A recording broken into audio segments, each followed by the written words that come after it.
चाहिए आदमी ने। अब का के दान करना चाहिए तो 4-5 प्रकार के दान को उल्लेख करेंगे। सबसे पहली अन्न के दान करना चाहिए आदमी।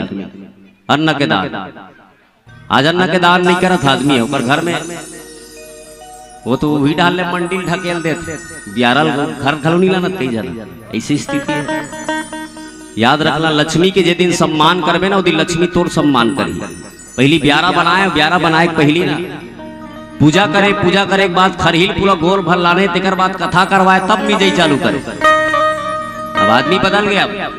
और धन के महत्व घटा धीरे धीरे काबर आदमी इतना आगे बढ़ गए है आदमी हम मोबाइल के माध्यम से कि जेकर कोई हद नहीं।